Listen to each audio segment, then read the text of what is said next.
क्या आपने रेगिस्तान में सड़क बनाने के बारे में सुना है? क्या आपने चाइना की डार्क फैक्ट्रीज के बारे में सुना है?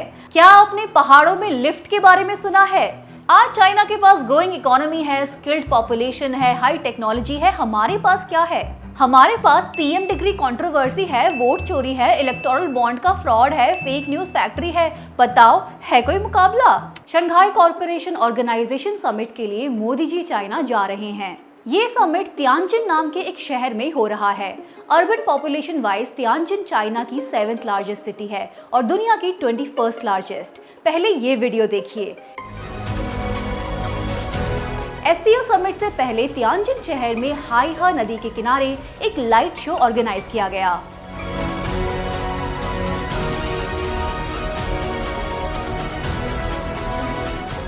आपने शायद इंस्टाग्राम पे ऐसी रील्स देखी होंगी, चाइना इज लिविंग इन 2050 या China is living in the future के कैप्शन से लोग ऐसी रील्स शेयर कर रहे हैं। सिर्फ लाइट शो या उसके शहर और उसके बिल्डिंग्स की बात नहीं है। एजुकेशन हो या हेल्थ केयर, मैन्युफैक्चरिंग हो या टेक्नोलॉजी, ट्रांसपोर्ट हो या एनर्जी, कई मामलों में चाइना दुनिया को पीछे छोड़ चुका है। 1990s के दशक तक इंडिया और चाइना की ग्रोथ का ग्राफ लगभग एक जैसा था। 1990 के दशक में जहां इंडिया ने आईएमएफ और वर्ल्ड बैंक की पॉलिसीज को अपनाया, चाइना ने आईएमएफ से लोन लेने से ही मना कर दिया। पिछले 10 सालों में इंडिया और चाइना दोनों दुनिया की फास्टेस्ट ग्रोइंग इकोनॉमीज हैं। 1995 से चाइना की एवरेज इनकम 10 गुना बढ़ी है, वहीं इंडिया की 4 गुना। काफी सिमिलैरिटीज होते हुए भी दोनों देशों ने बहुत अलग इकोनॉमिक पाथ को अपनाया है। क्या है चाइना की ग्रोथ के पीछे? आज बदले हुए परिप्रेक्ष्य में इंडिया चाइना से क्या सीख सकता है, आइए बात करते हैं। यूजुअली कैपिटलिज्म की पॉलिसीज कहती हैं कि सरकार को मार्केट में इंटरवीन नहीं करना चाहिए, उसके हिसाब से इकोनॉमी इंडिपेंडेंटली काम करती है। लेकिन चाइना ने एग्जैक्टली इसके उलट काम किया। चाइनीज गवर्नमेंट अपनी कंट्री की इकोनॉमी में ना सिर्फ इंटरेस्ट लेती है बल्कि उसको डायरेक्ट करती है, उसको चलाती है। वैसे तो सभी देश की सरकारें ही अपनी अपनी इकोनॉमिक पॉलिसीज बनाती हैं, पर उनके उसूल मार्केट के उसूल होते हैं या मार्केट के हैं, ऐसा लगता है। आफ्टर ऑल सरकार ही तो है जो इकोनॉमिक पॉलिसीज अनाउंस करती है, नियमों को बदलती है और लागू करती है। चाइना ने डिफरेंट क्या किया? उसने भी पॉलिसीज बनाई पर कैपिटलिज्म के नियमों पर नहीं। उसकी इकोनॉमिक पॉलिसीज उसकी नीड्स और उसके लोगों की नीड्स के हिसाब से बनी। Sounds like mother of democracy. सबसे इंटरेस्टिंग एग्जाम्पल है चाइना का पब्लिक सेक्टर। हम अक्सर कह देते हैं कि सरकारी है तो क्वालिटी खराब होगी, पर नौकरी तो सबको सरकारी ही चाहिए और अपनी बेटी के लिए दामाद तो सरकारी होना ही चाहिए। चाइना की टॉप कंपनीज का एग्जाम्पल लीजिए। टॉप 10 चाइनीज कंपनीज में से 6 कंप्लीटली स्टेट ओन्ड हैं और इनमें से भी 4 बैंक्स हैं। चाइना ने फाइनेंशियल सिस्टम को इस तरह से कंट्रोल किया है कि सरकार एक्चुअली जहां चाहे वहां इन्वेस्ट कर सके, वो कॉर्पोरेट्स के या सिर्फ टैक्सेस के भरोसे ना रहे। तभी वो लॉन्ग टर्म डेवलपमेंट स्ट्रैटेजी बना पाती है। पहले जैसे हम 5 ईयर प्लान बनाते थे, चाइनीज गवर्नमेंट वैसे ही नेशनल डेवलपमेंट प्लान बनाती है और इन बैंक्स और पब्लिक कंपनीज का काम होता है कि उस प्लान के टारगेट को पूरा करना। इनका मोटिव प्रॉफिट कमाना नहीं होता। इवन हमारे यहाँ भी पब्लिक सेक्टर का मोटो पब्लिक सेवा है, प्रॉफिट कमाना नहीं। मेड इन चाइना 2025 स्कीम का एग्जाम्पल लेते हैं। इसको 2015 में लॉन्च किया गया। आप कहेंगे कि उससे पहले तो हमारे यहाँ 2014 में मेक इन इंडिया लॉन्च कर दिया गया था, तो क्या चाइना ने हमसे चुराया है? चाइना के मेड इन इंडिया का गोल था कि 2025 तक वो कुछ क्रिटिकल सेक्टर्स में सेल्फ सफिशिएंसी गेन कर लेगा। उन्होंने कुछ सेक्टर्स को आइडेंटिफाई किया: semiconductors, artificial intelligence, robotics, commercial aircraft, drones, high speed rail, electric vehicles, batteries, advanced ships and solar panels. इनको 3 कैटेगरीज में बांटा गया। किसमें वो पीछे हैं, किसमें कॉम्पिटिटिव एज पर हैं और किसमें वो ऑलरेडी ग्लोबल लीडर हैं। जैसे सोलर पैनल्स में चाइना 2015 में ही ऑलरेडी ग्लोबल लीडर था।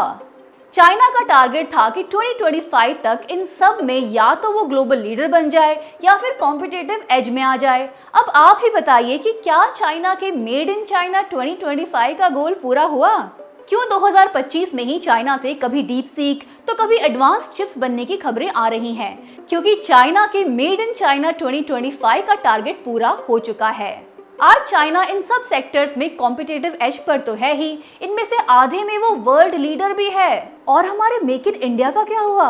हमारे टारगेट ही इतने क्लियर नहीं थे। हमारा फोकस जीडीपी शेयर बढ़ाने में रहा। 2014 में जीडीपी में मैन्युफैक्चरिंग का शेयर 17.3% था। इरादा था कि 2025 तक इसको 25% पर लाया जाए। 25 तो छोड़िए, 10 साल बाद मैन्युफैक्चरिंग का जीडीपी में शेयर बस 15.7% था। हमने कहा ज्यादा से ज्यादा मेक इन इंडिया करो, पर उसका लोगो ही बाहर से बनवा लिया। क्या मेक इन इंडिया के दौरान छोटे मैन्युफैक्चरर्स को, फैक्ट्री लगाने वालों को कोई हेल्प दी गई? उल्टा उनको जीएसटी का तोहफा मिला। हमने अपने सेक्टर्स की पहचान नहीं की, बस जीडीपी में मैन्युफैक्चरिंग का हिस्सा बढ़ाने का टारगेट रखा। चाइना की टारगेटेड एफर्ट्स के चलते आज चाइना दुनिया के 80% सोलर पैनल्स बना रहा है। दुनिया की 75% लिथियम आयन बैटरीज यहीं बनती हैं। दुनिया के 75% ड्रोन्स भी यहाँ बन रहे हैं। रेयर अर्थ्स पर दुनिया ने अब फोकस करना शुरू किया है। इंडिया में भी क्रिटिकल मिनरल्स निकालने के लिए national critical mineral mission launch किया गया है। प्रधानमंत्री का कहना है कि इसके तहत देश के अलग अलग इलाकों में क्रिटिकल मिनरल्स की खोज की जाएगी। और क्या अडानी को दे दिए जाएंगे? चाइना कई दशकों से ऐसे क्रिटिकल मिनरल्स की प्रोसेसिंग की टेक्नोलॉजी को डेवलप करने में लगा था। चाइना के पास रेयर अर्थ्स का 44% रिजर्व है, लेकिन इनका 90% प्रोडक्शन और सप्लाई चाइना से ही हो रहा है। हम कभी अमृत भारत, कभी वंदे भारत, कभी कुंभ स्पेशल ट्रेन्स निकालते रहते हैं, लेकिन हाई स्पीड रेल की टेक्नोलॉजी में चाइना बाजी मार चुका है। उसके पास दुनिया का सबसे बड़ा हाई स्पीड रेल नेटवर्क है जो 47,000 किलोमीटर लंबा है।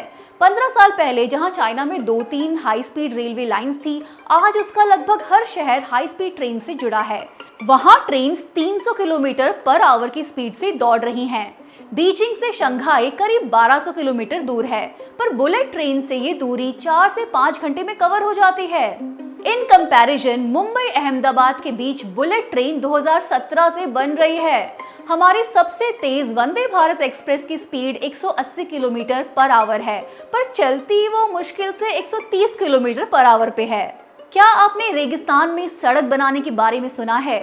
46 साल तक पेड़ लगाए गए, तब 3000 किलोमीटर का हाईवे बना। 522 किलोमीटर का हाईवे चाइना के लार्जेस्ट डेजर्ट टक्लामैकन के बीचों बीच जाता है। क्या आपने पहाड़ों में लिफ्ट के बारे में सुना है? जब पूरे रास्ते एस्केलेटर्स लगे हों तो कोई भी पहाड़ों के नज़ारे का आनंद उठा सकता है। जेजांग प्रोविंस के इलाके में ऐसे कई एस्केलेटर्स लगाए गए हैं। अगर आप फिर भी हाइक करना चाहते हैं तो आप ये रोबोटिक लेग्स ले सकते हैं, जो आपके चलने को एकदम आसान बना सकते हैं। ये उड़ते हुए आसमान में चमकते ड्रोन्स का खेल तो आपने अब तक सोशल मीडिया पर देख ही लिया होगा। यूं ही थोड़ी ना चाइना ड्रोन टेक्नोलॉजी में नंबर 1 है। क्या आपने चाइना की डार्क फैक्ट्रीज के बारे में सुना है? अरे हमारे जैसे नहीं, जहाँ टॉर्च लाइट के नीचे छोटे छोटे कमरों में कई लोगों को काम करना पड़ता है। चाइना में रोबोटिक्स ऐसे लेवल पे पहुंच चुका है जहां फैक्ट्री में आदमियों की, लाइट्स की, हवा पानी की जरूरत ही नहीं है। अंधेरे में लिमिटेड स्पेस में भी रोबोट्स अपने काम पर लगे रहते हैं। चकित होने की बहुत बातें हैं, पर सवाल है कि चाइना ने ये सब कैसे किया। एक देश का ह्यूमन कैपिटल उसके डेवलपमेंट का बुनियादी फैक्टर होता है। ह्यूमन कैपिटल मतलब उसके लोग पढ़े लिखे हैं, स्वस्थ हैं, तो वो काम भी अच्छे से कर सकते हैं। चाइना ने अपने लोगों के एजुकेशन और उनके स्किल्स को बढ़ाने में काफी काम किया है। एक जमाने में चाइना की वर्कफोर्स को चीप लेकिन हाईली स्किल्ड लेबर कहा जाता था, लेकिन अब एक दशक से चाइना की वर्कफोर्स हाईली स्किल्ड तो है, पर चीप लेबर बिल्कुल नहीं है। पेरिस स्कूल ऑफ इकोनॉमिक्स के नितिन कुमार भारती और लियांग का एक थीसिस है। उन्होंने दिखाया कि जहां इंडिया ने एजुकेशन का टॉप डाउन मॉडल फॉलो किया, वहीं चाइना ने बॉटम अप मॉडल फॉलो किया। मतलब इंडिया ने ज़्यादा फोकस किया कॉलेज ग्रेजुएट्स बनाने पे और सर्विस इंडस्ट्री पे, लेकिन चाइना का फोकस रहा पहले 5 साल की एजुकेशन ज़्यादा से ज़्यादा लोगों को मिले, फिर 12 साल की और फिर 16 साल की। इस तरह उसके पास एजुकेटेड और काम करने वाले लोगों की संख्या बढ़ी। 1980s में इंडिया का कॉलेज एनरोलमेंट रेशियो चाइना से 5 गुना ज़्यादा था, लेकिन आज देखें तो इंडिया का हायर एजुकेशन में एनरोलमेंट रेशियो बस 28% तक पहुंचा है, वहीं चाइना का ओवर 60% है।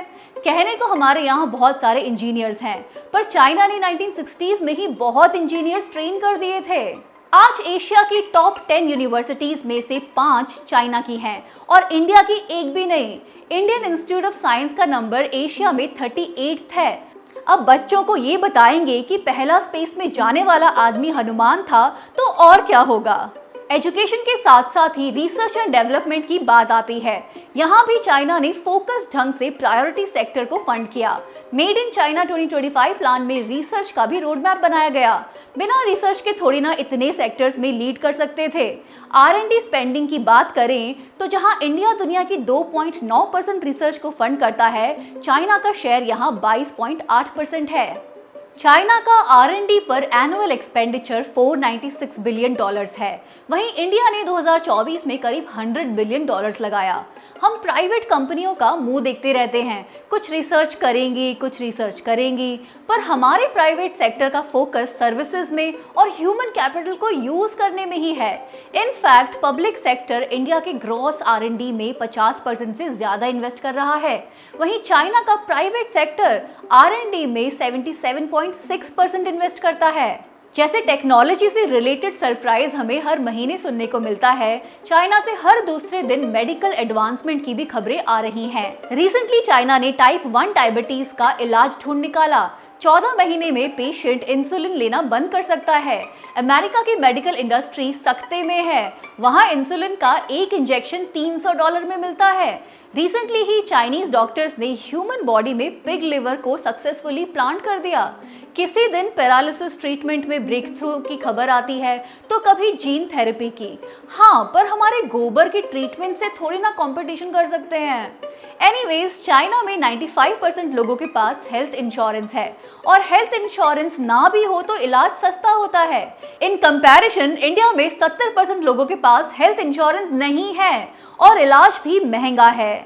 एक हेल्दी और एजुकेटेड पॉपुलेशन ही देश की इकोनॉमी को धक्का लगा सकती है। अनएजुकेटेड और मारी मारी फिरती जनता ठीक से रैलियों में नारे भी नहीं लगा सकती।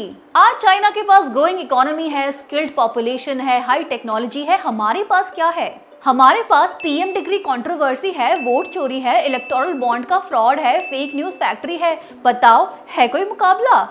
चाइना के थॉट प्रोसेस में ऐसा क्या है जो दूसरे देशों के पास नहीं है?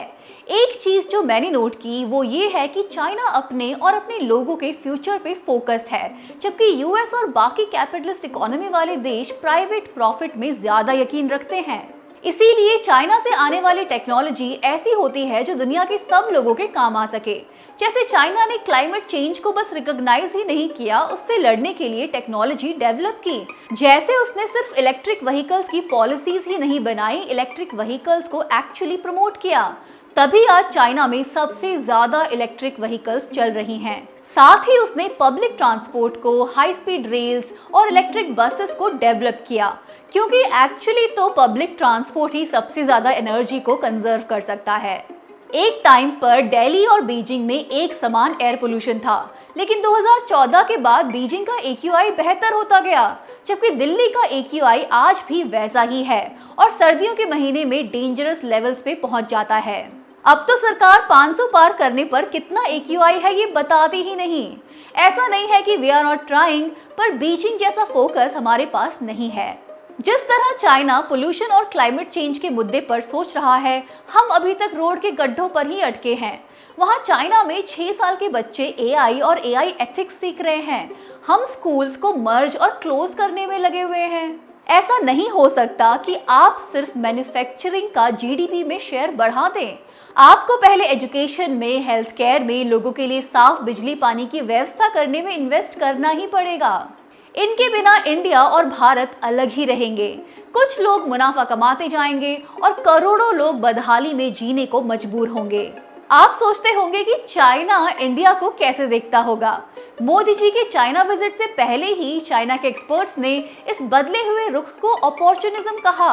वो समझते हैं कि जब US से बात नहीं बनी तो इंडिया ने चाइना का रुख किया है। वो भी देख रहे हैं कि इंडिया US के टैरिफ के प्रेशर के सामने खड़ा नहीं हो पाया। टैरिफ्स की बात आते ही हमारे प्रधानमंत्री की बोलती बंद हो गई। बातें हमने कितनी ही बनाई हो, पर जैसे ही टैरिफ्स लागू हुए हमारी इंडस्ट्री ठप पड़ गई। यूएस जैसे बुली का सामना करने के लिए आज भारत को न सिर्फ चाइना बल्कि अपने और पड़ोसी देशों की भी जरूरत है। इनके साथ मिलकर और ब्रिक्स के साथ मिलकर ही हम यूएस को जवाब दे पाएंगे। दुनिया बदल रही है। अब दुनिया का सेंटर लंदन और न्यूयॉर्क नहीं रहे, एक मल्टी पोलर दुनिया बन रही है और हमारे पास मौका है कि हम भी अपने दम पर इस दुनिया में शामिल हों, ना कि किसी का पिछलग्गू बनकर। That's all for this episode. Thank you for watching Cracknomics. मिलते हैं अगले हफ्ते to crack more economics. The Wire के और वीडियोस देखने के लिए सब्सक्राइब करें और बेल आइकन पर क्लिक करें। स्वतंत्र पत्रकारिता की आर्थिक मदद करने के लिए डिस्क्रिप्शन में दिए गए लिंक पर जाएं और अपनी राशि चुनें।